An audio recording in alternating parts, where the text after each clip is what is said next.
여러분, 아무리 친한 사이라도 상대방의 잘못을 책망하는 것은 쉬운 일이 아닙니다. 또 아무리 친한 사이라도 상대방에게 책망을 받게 되면 그 관계가 서먹서먹해지는 것이 또 사실입니다. 자, 그런데 그럼에도 불구하고 꼭 상대방의 잘못을 책망해야 할 때가 있습니다. 그리고 또 반대로 자신의 잘못을 책망받아야 할 때도 있습니다. 자, 오늘 우리 말씀을 참고하면서 과연 나는 다른 사람들을 책망할 수 있는 사람인가? 그리고 나는 다른 사람에게 책망을 받을 때 기꺼이 그 책망을 받아들이고 잘못을 돌이키는 사람인가? 스스로를 돌아보는 저와 여러분이 되기를 예수님의 이름으로 축원합니다. 자, 우리 먼저 다 함께 1절을 읽습니다. 시작. 게바가 안디옥에 이르렀을 때 책망받은 일이 있기로 내가 그를 대망하여 책망하였노라. 여러분, 참고로 제가 여기서 말씀드리면 게바는 베드로의 아람어 이름입니다. 아람어로 이름을 게바라고 합니다. 이 아람어는 수리아의 언어인데요. 히브리어와 거의 비슷합니다. 그래서 당시 유대 지역에 사는 유대인들은 히브리어를 사용했고 갈릴리 지역에 사는 유대인들은 아람어를 사용했습니다. 그리고 대외적으로는 공용어가 아람어로 통용되었습니다. 그래서 우리 예수님께서 십자가에 처형당할 때 십자가 위에 패를 붙였잖아요. 그죠? 나사렛 예수 유대인의 왕이라는 패를 붙였는데 이 패를 세 가지 언어로 기록했다. 이렇게 성경은 말씀하고 있습니다. 히브리어, 로마어, 헬라어 이렇게 세 가지로 했다고 합니다. 그래서 여기서 히브리어라는 것은 아람어를 이야기하는 거예요. 이 당시는 아람어가 히브리어처럼 그렇게 통용될 그런 때였습니다. 그래서 우리 예수님께서 십자가에 달려 들어가실 때 엘리 엘리 라마 사박다니 이런 말씀을 하셨잖아요. 그죠? 그래서 엘리 엘리 라마는 히브리어고요. 사박다니는 아람어입니다. 섞어서 막 이렇게 사용하던 그런 시대였습니다. 그리고 또 한 가지 우리가 참고할 것은 뭔가 하면 게바가 안디옥에 이르렀을 때라고 말씀하는데 성경에는 안디옥이 두 군데가 등장하고 있습니다. 한 군데는 소아시아에 있는 비시디아에 있는 안디옥이고요. 또 한 곳은 팔레스타인 북쪽 수리아에 있는 안디옥입니다. 자, 이 중에서 오늘 본문의 안디옥은 수리아 안디옥을 말하고 있습니다. 여러분, 수리아 안디옥은 스데반 집사가 순교한 후에 유대교인들이 기독교인들을 굉장히 핍박했습니다. 그래서 사도들을 지휘한 모든 성도들이 피난을 가게 되었는데 그렇게 피난을 가면서 흩어지면서 성도들이 교회를 세워요. 그렇게 세운 첫 번째 이방 땅에 있는 교회가 바로 이 안디옥 교회입니다. 그리고 이 안디옥 교회 사람들은 굉장히 열정적으로 복음을 전했다고 합니다. 그래서 세상 사람들이 이런 안디옥 사람들을 뭐라고 불렀는가 하면 그리스도인 이렇게 불렀습니다. 그런데 이 그리스도인이라는 말이 좋은 뜻이 아니었어요. 굉장히 부정적인 의미로 그리스도인이다 이렇게 말했습니다. 지금으로 말하면 예수쟁이다 이런 뜻이에요. 아, 저 사람 예수쟁이야. 이 말은 모멸하는 그런 말이지 않습니까? 그런 뜻으로 안디옥 교회 교인들을 그리스도인 이렇게 불렀어요. 그런데 이러한 그리스도인이라는 명칭이 시대를 거슬러 올라가면서 좋은 의미로 바뀌어요. 점차적으로 고난받는 거룩한 그리스도인을 이 그리스도인 이렇게 호칭을 사용하게 되었습니다.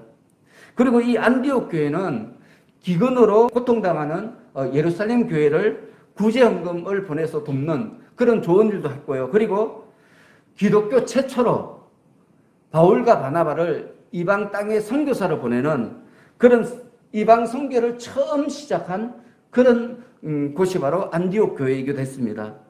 그리고 우리가 지난 시간에 살펴봤듯이 이 안디옥 교회는 유대교를 믿던 유대인들이 예수를 믿고 난 뒤에 그들이 구원받기 위해서는 이방인들도 할례를 받아야 된다 이렇게 주장했는데 이 주장에 반박하기 위해서 바울과 바나바를 예루살렘 총회에 파송하기로 했던 그런 교회이기도 합니다.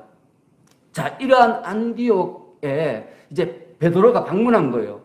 안디옥에 방문해서 안디옥 교회 성도들을 만나게 되었는데 이 안디옥 교회는 이방인 교회죠. 그죠? 그렇기 때문에 안디옥에서 만난 성도들은 이방인이에요. 당연한 거죠. 그죠? 그래서 이방인 안디옥 성도들과 함께 식사를 하게 됐습니다. 식사를 하게 됐는데 이 베드로가 그 안디옥 교회 성도들과 함께 식사하다가 유대인들이 들어오니까 피해버리는 거예요. 그 자리에서. 그래서 그 일을 지금 오늘 본문에서 말하고 있습니다. 그래서 본문을 보면 1절 하단부에 보면 이렇게 말합니다. 책망받을 일이 있기로 내가 그를 대면하여 책망하였노라. 자, 여러분 한번 생각해 보시기 바랍니다. 우리가 생각할 때 보통 어떤 생각을 하는가 하면 내가 성령 충만하면 내가 저절로 거룩해지고 그래서 예수님 반쪽처럼 될 것이다 이렇게 생각해요. 우리 모든 성도들이 다 그렇게 생각하죠. 그죠? 내가 성령 충만하기만 하면 나는 정말 거룩한 사람이 될 거야. 실수하지 않는, 잘못을 범하지 않는 정말 온전한 그리스도인이 될 거야. 이렇게 생각하잖아요. 그런데 그렇지 않다는 거예요. 우리 많은 성도들이 성령 충만하면 완전한 하나님의 사람이 된다는 그런 생각을 하고 있기 때문에 유명한 교회 지도자가 실수를 하게 되면 굉장히 손가락질을 심하게 하죠. 그죠? 저 사람 가짜다. 저 사람 싹꿈 녹자다. 이런 식으로 막 치부하지 않습니까? 왜 그렇게 치부하는가 하면 성도들의 보통 마음속에는 성령 충만하면 절대로 실수를 하지 않는다. 이런 강박관념이 새겨져 있기 때문에 그런 거죠. 그죠? 그런데 오늘 본문에 보면 사도 중에 사도고 오순절 성령 충만을 대표하는 그런 베드로가 공개적으로 책망받을 만한 실수를 했다. 이렇게 기록하고 있습니다. 여러분 이 말은 뭔가 하면 아무리 우리가 성령 충만해진다 할지라도 얼마든지 실수할 수 있다는 거예요. 얼마든지 공개적으로 책망받을 만한 그런 큰 실수도 할 수 있다는 것을 지금 말씀하고 있는 것입니다. 여러분 우리가 성경을 읽어보면 이러한 실수는 베드로뿐만 아니라 성경의 대표적인 신앙인들도 똑같이 실수를 해요. 그런 실수를 우리가 어렵지 않게 찾아낼 수 있습니다. 여러분 예를 들면 성경을 우리가 읽어보면 민수기 보면 하나님께서 모세를 향해서 뭐라고 말씀하시는가 하면 세상의 모든 사람보다 온유하다 이렇게 칭찬하셨어요. 모세에게 모세는 정말 온유한 사람이야. 그런데 이 온유는 세상에 있는 모든 사람들보다 더 온유한 그런 온유야. 이렇게 칭찬을 하셨어요. 그런데 이러한 모세가 자신의 분노를 참지 못해서 하나님의 영광을 가리게 돼요. 그리고 가나안 땅에도 가지 못하게 돼요. 여러분 가장 온유하다고 칭찬받은 이 모세가 분을 내므로써 하나님의 영광을 가리게 되는 거예요. 참 아이러니하지 않습니까? 그리고 여러분 성경에 나오는 많은 사람들 중에 기도의 사람 하면 여호수아예요. 여호수아는 참 기도를 많이 하는 사람이에요. 그런데 이 여호수아가요 하나님께 묻지도 않고 기본 거민들과 화친을 해요. 그를 통해서 하나님께서는 가나안에 있는 모든 족속을 진멸하라 이렇게 명령하셨는데 그 명령을 지키지 못하게 되는 거죠. 여러분 기도를 정말 너무너무 열심히 하는 누구보다도 기도를 많이 하는 이 여호수아가 기도를 하지 않는 죄를 범한 거예요. 그리고 여러분 성경에 나오는 사람 중에 가장 거룩한 사람 하면 다윗을 이야기하잖아요. 그죠? 그래서 성경은 다윗을 하나님의 마음이 합한 사람이다 이렇게 칭찬합니다. 그런데 이 다윗이 어떤 일을 저지릅니까? 음욕에 빠져요. 말도 안 되는 일에 빠지는 거예요. 음욕에 빠져서 충신 우리아의 아내와 간음을 하고 그 충신 우리아를 살해하는 큰 죄를 저질러요. 여러분 정말 거룩한 사람인데 이 사람들은 모두가 다 공개적으로 책망받을 만한 큰 실수를 저지릅니다. 여러분 자타가 인정하는 그런 신앙인들도 최고의 신앙인들도 이렇게 많은 실수를 하는데 하물며 나는 하나님 앞에서 실수를 하지 않는다. 죄를 범하지 않는다. 이렇게 말할 수 있는 사람이 있겠냐 이거예요. 그런데 우리 주위에 보면 그런 사람이 적지 않다는 거죠. 그게 문제죠. 그죠? 여러분 아무리 뛰어난 신앙인이라도 언제든지 실수할 수 있어요. 우리가 그런 눈으로 바라봐야 되는 거예요. 그렇기 때문에 뛰어난 신앙인일수록 바울과 같은 면전에서 조언할 수 있는, 권면할 수 있는 사람이 필요한 거예요. 자신을 잘못을 깨달을 수 있도록, 회개할 수 있도록 충고해주는 선한 믿음의 동력자가 필요한 거죠. 우리 모두에게 꼭 필요합니다. 여러분들에게 이러한 선한 믿음의 동력자가 있기를 축원합니다. 그런데 더 중요한 것은 뭔가 하면 이러한 선한 믿음의 동력자가 우리 자신이 되어야 된다는 거예요. 사도 바울처럼 충고할 수 있는 그런 사람이 되어야 된다는 거죠. 여러분, 우리가 함께 교회를 섬기고 있는 성도 중에서 어떤 성도가 잘못을 저질렀어요. 죄를 지었어요. 그때 그분을 위해서 기도하고 그에게 조언하고 권면하는 지혜로운 이런 조언자가 꼭 있어야 됩니다. 그런 사람이 있어야만 교회가 무너지지 않게 되는 거죠. 그런데 너무 많은 경우에 그런 분이 계시면 성도들이 어떤 일을 하는가 하면 뒤에서 욕을 해요. 그리고 막 헐뜯어요. 여러분, 그렇게 하면 교회가 무너지게 되는 거죠. 그래서 누가 잘못하고 누가 실수하고 누가 죄를 지으면 우리는 바울처럼 용기 있게 그를 찾아가서 대면하여 지혜로운 말로 그 죄를 깨닫게 해요. 그게 바로 선한 믿음의 동력자입니다. 우리가 그렇게 할 때 우리 모든 성도들이 거룩한 성도가 될 수 있습니다. 그리고 우리 교회는 그 어떤 교회보다 견고하고 아름다운 교회가 될 수 있는 거죠. 여러분, 우리 영락교회가 그런 교회가 되기를 축원합니다. 자, 이어지는 우리 12절 13절 함께 읽습니다. 12절 13절 시작. 야고보에게서 온 어떤 이들이 이르기 전에 게바가 이방인과 함께 먹다가 그들이 오매 그가 할례자들을 두려워하여 떠나 물러가매 남은 유대인들도 그와 같이 외식함으로 바나바도 그들의 외식에 유혹되었느니라. 아멘. 자, 여기서 야고보에게서 온 어떤 이들, 이런 표현이 있는데 이 사람들은 야고보가 보낸 사람이라는 뜻이 아니고요, 야고보가 담임으로 있는 예루살렘 교회에 속한 이들, 이런 뜻입니다. 예루살렘 교회 성도가 지금 안디옥에 왔다는 거예요. 그래서 이 표현은 뭔가 하면 이 사람들은 율법을 신봉하는 유대인이다 하는 것을 강력하게 암시하고 있습니다. 그런데 베드로가 안디옥 교회 이방인 성도들과 함께 식사를 하는데 그곳에 이 사람들이 들어온 거예요.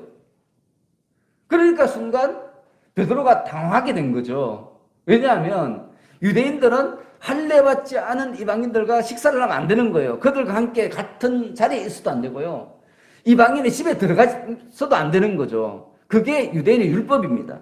그런데 그런 유대인들이 들어오니까 자기도 모르게 그들이 자기를 비방할까 두려워서 슬그머니 자리를 피한 거예요. 그런데 그 자리를 베드로만 피한 것이 아니라 오늘 본문에 보면 유대인 성도들도 같이 피하고 심지어 바나바까지도 베드로의 행동에 따랐다는 거예요. 여러분 보십시오. 그 한 사람의 지도자가 잘못 행동을 하니까 그 잘못된 행동이 여과되지 않고 그대로 전달되는 거예요. 이 베드로가 지도자가 아니고 일반 평신도였다면, 예수 믿은 지 얼마 되지 않은 사람이었다면 이 사람이 나가더라도 아무 문제가 없어요. 유대 율법주의자가 무서워서 그 자리를 피해도 아무 문제가 없는데, 여기서 문제는 뭔가 하면 그 베드로가 지도자였다는 거예요. 교회 지도자가 옳지 못한 행동을 하니까 이것이 전혀 영적인 분별도 되지 않고 파급적으로 이렇게 전달되어지는 거예요. 지금 사도 바울이 우리에게 그걸 말하고 있는 거죠. 그래서 교회 지도자는 굉장히 조심을 해야 돼요. 왜냐하면 우리 교회 집사님이나 권사님이나 목사가 어떤 일을 하면 나머지 성도들은 그걸 그냥 따라하는 거예요. 바른 줄 알고. 그래서 우리 교회 지도자들은 특히 하나님의 뜻에 대해서 민감해야 되고요, 하나님의 뜻대로 살아야 됩니다. 이걸 하지 못하면 교회가 무너지게 되는 거죠. 그런데 여러분, 오늘 본문의 배경에서는 지금 베드로가 이 피한 이 당시는요, 기독교 교리가 확립되지 않았습니다. 그리고 이방인이 예수를 믿는다? 복음을 받아들인다? 이것은 굉장히 부자연스러운 일이었어요. 이 당시는 그렇습니다. 그리고 교회에는 이방인보다 유대인 성도들이 훨씬 더 많았습니다. 그리고 이 당시에는 복음을 받아들인 유대인들의 대부분은 기독교와 유대교의 차이를 몰랐어요. 구분하지 못했습니다. 그리고 심지어 어떤 기독교인들은요, 이 기독교를 유대교의 한 분파다 이렇게 생각하는 성도들도 굉장히 많았습니다. 그래서 많은 기독교 성도들이 복음을 받아들이는 것은 곧 유대인이 되는 것이고, 그러므로 율법을 지키는 것은 당연하다 이렇게 생각했던 그런 때였습니다. 지금 오늘 본문의 이 배경이 그런 거죠. 자, 이러한 시대적 상황 속에서 유대인 성도인 베드로가 유대인의 삶의 근간이라고 볼 수 있는 율법으로부터 완전히 자유하게 사는 것은 굉장히 어려운 일이죠. 이 유대인 성도인 베드로가 율법에 얽매이는 것은 매우 자연스러운 일이라는 거예요, 여러분. 전혀 어색하지 않은 일이죠. 여러분, 1000년이 넘게 율법에 매여 살았어요, 유대인들은. 여러분, 이런 베드로가 유대교를 따라가는 것 너무 당연한 거죠, 그죠? 하루아침에 안 되는 거죠, 이게. 여러분, 우리 기독교도 마찬가지거든요. 우리나라 기독교도 마찬가지예요. 우리나라 기독교인들 중에 많은 사람들이 유교적으로 살아요. 유교와 기독교가 막 섞여 있는 거예요. 그래서 예수를 믿으면서도 막 수혜를 따지고요. 장려유수라든지 뭐 이런 유교의 예절을 이런 거에 굉장히 민감한 분들이 굉장히 많습니다. 기독교는 평등이잖아요. 자유하잖아요. 서로 존중하잖아요. 서로 사랑하고 서로 겸손하잖아요. 근데 유교는 좀 반대적인 부분이 적지 않습니다. 체면을 중시하고요. 어떤 권력이나 어떤 높낮이 이런 걸 굉장히 소중하게 생각하는 것이 유교죠, 그죠? 그러니까 기독교와 유교가 막 섞여 있는 그런 성도들이 적지 않습니다. 그런데 그럼에도 불구하고 사도 바울의 눈에는 베드로를 동정할 수만은 없었던 거예요, 지금.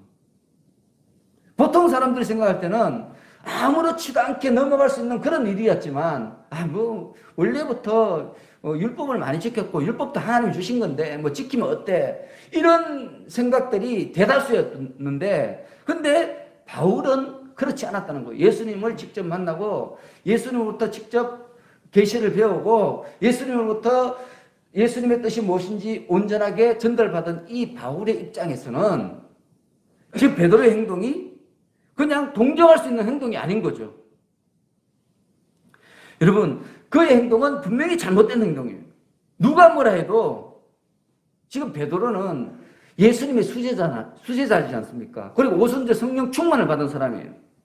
그러면 자신은 율법의 속박에서 자유롭게 되었고, 그러므로 이제 더 이상 자신은 율법에 얽매일 필요가 없다는 것을 누구보다 잘 아는 사람이었어요.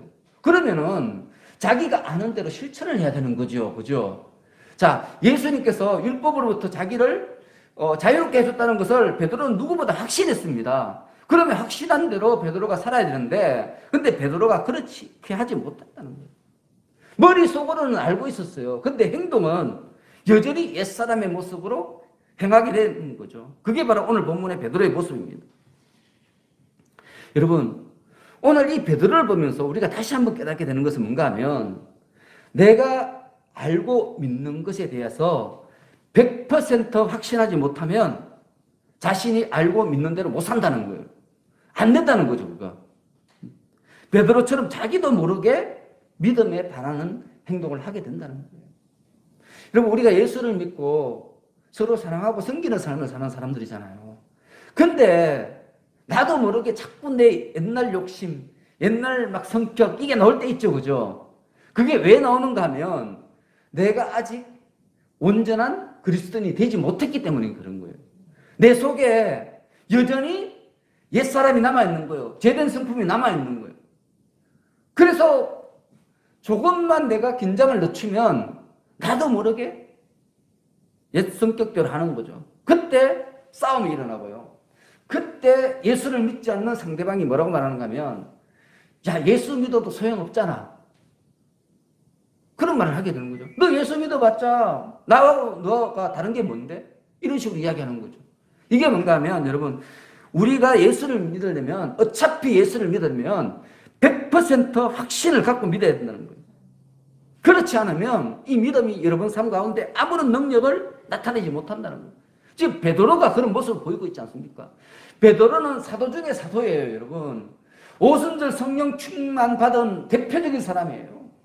숨어있던 베드로가요, 성령 충만 받고 뛰어나가서 복음을 전했는데 사람들이 그의 설교를 듣고 3,000명, 5,000명이 예수를 믿었어요. 놀라운 사람 아닙니까? 근데 이런 베드로조차도 100% 믿음의 확신이 없으니까 오늘 본문에 나오는 것처럼 비굴하게 행동하는 거예요. 비굴하게. 여러분 이러한 오늘 본문을 바라보면서 여러분들은 구원에 대해서, 삶에 대해서 성경의 가르침에 그 어떤 다른 핑계의 여지도 남겨두지 마시기 바랍니다. 그래야지 우리가 믿음의 사람이 돼요. 그래야지 우리 속에 있는 성령의 생명의 법이 죄와 사망의 법을 이겨내고 미운 원수들도 사랑하고 미운 이웃들도 사랑하고 그를 통해서 하나님의 나라를 세워갈 수 있는 거죠. 우리 교회가 마찬가지 아니겠습니까? 어떻게 우리 모두가 다 마음에 들겠어요? 서로 성격도 다르고 하는 행동도 다르고 다 다르지 않습니까? 근데 그럼에도 불구하고 우리가 모든 성도들을 사랑으로 대할 수 있는 것은 뭔가 하면 우리가 믿음으로 나아가면 우리 하나님께서 온전하게 응답해 주실 줄, 선하게 이끌어 주실 줄 믿기 때문에 그런 거예요. 우리의 선한 행동을 통해서 하나님께서 강력하게 역사하셔서 우리 교회를, 우리 가정을 하나님의 나라로 만들어준다는 확신이 우리에게 있기 때문에 우리 생각에는 안 될 것 같고 불가능할 것 같고 남들한테 손가락질 받을 것 같고 욕먹을 것 같지만 그럼에도 불구하고 성경의 가르친 대로 사는 거예요. 그래서 여러분, 오늘 사도 바울이 우리에게 말하고 싶은 것은 뭔가 하면 어떠한 경우에도 십자가만 자랑하라는 거예요. 다른 거 쳐다보지 말라는 거예요. 다른 거 쳐다보면 유대인을 쳐다보면 넘어진다는 거예요. 유대인을 쳐다볼 것이 아니라 유대인들이 들어오면 십자가를 바라보라는 거예요. 그러면 넘어지지 않는다는 거죠. 자, 그러면서 14절에 말씀합니다. 우리 14절 다 같이 읽습니다. 시작. 그러므로 나는 그들이 복음의 진리를 따라 바르게 행하지 아니함을 보고 모든 자 앞에서 게바에게 이르되 내가 유대인으로서 이방인을 따르고 유대인답게 살지 아니하면서 어찌하여 억지로 이방인을 유대인답게 살게 하려느냐 하였노라. 자, 여러분, 우리가 이 대목에서 우리가 딱 느껴지는 게 뭐예요? 야, 바울이 대단한 건지 또 무모한 건지 또 교만한 건지 예수님의 수제자인 베드로와 적대적인 관계를 만들려는 건지 또 한편으로는 이런 생각도 들죠. 꼭 이렇게까지 해야 되나? 여러분 그런 생각 들지 않습니까? 베드로는 초대교회의 최고 지도자잖아요. 예수님의 권위를 위임받은 사람이에요. 그런데 이렇게 공개적인 자리에서 망신을 주면 그의 권위가 무너지잖아요. 이렇게까지 할 필요가 있냐? 우리가 그런 생각이 드는 거예요. 여러분 물론 지금 바울은 오늘 본문의 방법 말고도 얼마든지 지적할 수가 있었습니다. 그를 위하여 기도한 후에 조용히 찾아가서 당신의 행동이 잘못되었으니 앞으로 그렇게 행동하지 마십시오. 이렇게 부탁할 수도 있었고요. 또 아니면은 편지를 써서, 바울은 글을 잘 쓰잖아요. 편지를 써서 베드로가 잘못을 깨닫고 회개할 수 있도록 그렇게 할 수도 있었어요. 충분히 할 수 있었습니다. 조용히 이야기할 수 있는 거죠. 그런데 그럼에도 바울이 그렇게 하지 않았어요. 여기에는 아주 중대한 이유가 있다는 거예요, 여러분. 그게 뭔가 하면 베드로는 모든 성도에게 존경받는 초대교회 지도자였는데, 그런데 이 베드로가 사람들 보는 앞에서 복음의 진리를 바르게 행하지 않고 오히려 율법주의자들을 두려워하여 외식했어요. 그런데 이것을 그냥 묵인하면 앞으로 어떻게 되겠습니까? 지금 모든 성도들이 베드로가 두려워했던 율법주의자들을 두려워하게 될 것 아니겠습니까? 야, 사도 베드로도 피했는데, 사도 베드로도 그들에게 굴복했는데 하물며 우리가 할 수 있겠냐, 그런 생각이 들지 않겠습니까? 여러분, 만일 그렇게 되면 우리 성도들은요, 율법에 매이게 되는 거예요. 율법에 매인다는 말은 다른 말로 하면 구원을 잃어버리고 예수님이 오시기 이전으로 돌아가는 거예요. 그래서 여러분, 바울이 좀 금방지는 그런 모습이지만 다른 사람들이 볼 때 참 교만하게 보이는 모습이지만 어쩔 수 없이 공개적인 자리에서 베드로에게 책망을 했던 거예요. 쉽지 않습니다. 이게 쉬운 일이 아닙니다. 여러분, 이런 거하고 비슷한 거예요. 제가 우리 기독교 총회장을 만났는데 총회장이 하는 행동 중에서 비성경적인 행동이 보였어요. 근데 그것을 저 자리에서 사람들이 엄청 많은데 그 자리에서 그걸 책망한 거예요. 여러분, 제가 그렇게 할 수 있겠습니까?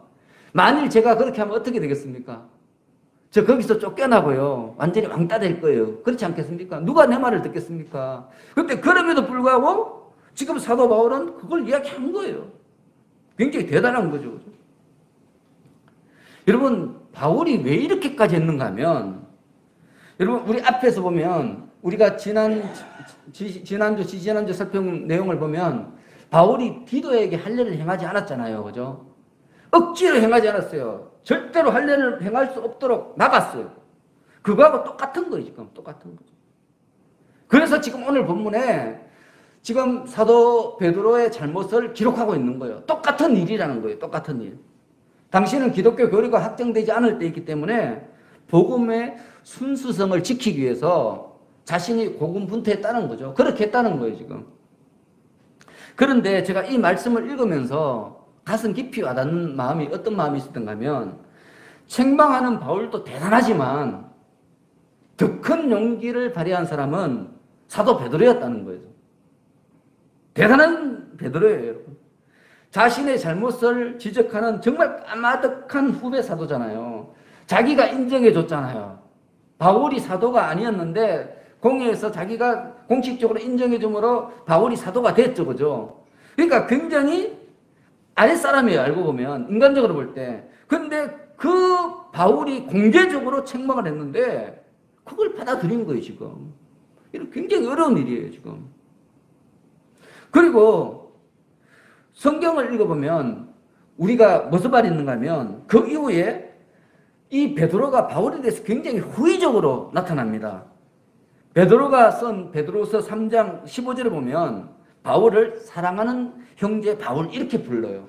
베드로 후서는 훨씬 이후에 기록된 책이에요. 굉장히 이후에, 한 10년 정도 이후에 기록된 책이에요. 그런데 그 책에 보면 사랑하는 형제 바울 이렇게 고백해요. 이 말은 뭔가 하면 베드로가 바울의 이 충고를 받아들였다는 거예요. 그리고 회개하고 돌이켰다는 거예요. 여러분, 이게 쉽겠습니까? 굉장히 어려운 일이에요. 자신을 향한 책망을 겸허히 받아들이는 것, 그리고 자기의 잘못을 인정하는 것, 정말 어려운 일입니다. 그것도 자기보다 훨씬 손 아래 사람으로부터 그런 말을 듣고 고치는 것은 정말 큰 용기가 필요한 거죠. 여러분, 심지어는 이런 것도 있잖아요. 내가 죄를 깨닫고 있는데 누가 내 죄를 막 이야기해. 그러면 발끈하죠. 그죠? 화가 나죠. 회개하다가 다시 돌이켜서 더 나쁜 짓을 하고 막 그러지 않습니까? 그게 우리 인간의 마음이에요. 그런데 베드로는 후배가 책망했는데도 불구하고 겸허하게 받아들여요. 공개적인 자리에서 직설적으로 책망을 했는데 두말 없이 받아들여요. 그리고 그 잘못을 바로잡았어요. 여러분, 베드로는 진정한 용기 있는 지도자입니다. 여러분, 우리도 베드로와 같은 용기 있는 사람이 되어야 됩니다. 지금 무너져 있는 하나님의 교회를 바로 세우기 위해서는 베드로와 같은 결단이 필요한 거죠. 잘못된 것을 지적하고 그것을 받아들이고. 여러분, 우리 신앙인은요, 실수를 하지 않는 사람이 아니에요. 자꾸 우리가 그걸 생각하는 거죠. 신앙인은 실수를 하지 않는다, 이런 잘못된 생각을 가지고 있기 때문에 누가 잘못하면 막 욕을 하는 거예요. 근데 성경은 제가 조금 전에도 말씀드렸듯이 누구든지 실수를 해요. 누구든지. 실수를 하지 않는 사람은 세상에 존재하지 않습니다. 만약에 실수하지 않는 사람이 있다면 그 사람은 예수님의 십자가가 필요 없어요. 자기 의로 구원받을 수 있죠. 그런데 의인은 한 사람도 없습니다. 성경이 그걸 선포했지 않습니까? 그래서 누구든지 저도 실수할 수 있고요. 죄를 지을 수 있고요. 다른 사람을 실족하게 하는 그런 나쁜 일을 할 수도 있습니다. 누구든지 할 수 있어요. 그런데 중요한 것은 뭔가 하면 참 성도는 자기가 한 실수를 반복하지 않는다는 거예요. 반복하면 안 돼요, 여러분. 그래서 신앙이 성장하는 거예요. 여러분들 오늘 집에 가서 또 누구와 대화를 하면서 실수할 수 있어요. 근데 중요한 것은 그 실수를 회개하고 반복하지 않는 거예요. 그 실수를 다음부터는 다시는 하지 않는 거죠. 그를 통해서 내가 성장하는 거예요. 이게 신앙이라는 거예요. 그래서 여러분, 누가 심지어는 나는 엄마인데 내 아들이 엄마한테 충고를 하더라도 그걸 받아들이는 사람이 돼야 돼요. 그렇게 할 때 믿음이 성장되는 거예요. 또 그 모습을 통해서 우리 자녀들도 믿음이 생겨나는 거죠. 여러분, 베드로가 이 충고를 받아들였을 때 사도 바울이 얼마나 큰 용기를 가졌겠습니까? 바울도 용기를 내서 충고했을 거 아니겠습니까? 그죠? 얼마나 어려웠겠어요. 바울이 베드로에게 충고하는 건 너무너무 어려운 일이에요. 근데 용기를 갖고 충고를 했는데 그분이 받아들인 거예요. 얼마나 신났겠습니까? 얼마나 하나님께 영광을 올려드렸겠습니까?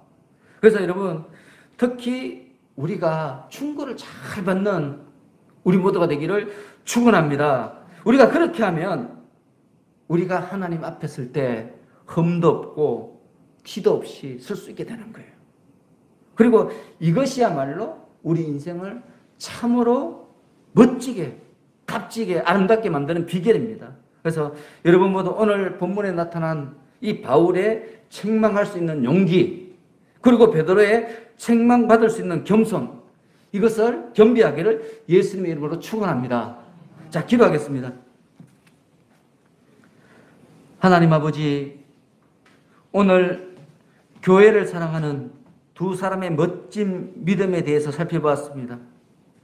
바울의 복음의 뜨거운 열정, 그리고 베드로의 모든 것을 품는 넓은 마음, 이 두 마음이 초대교회를 세우는 두 기둥이었음을 오늘 보게 됩니다.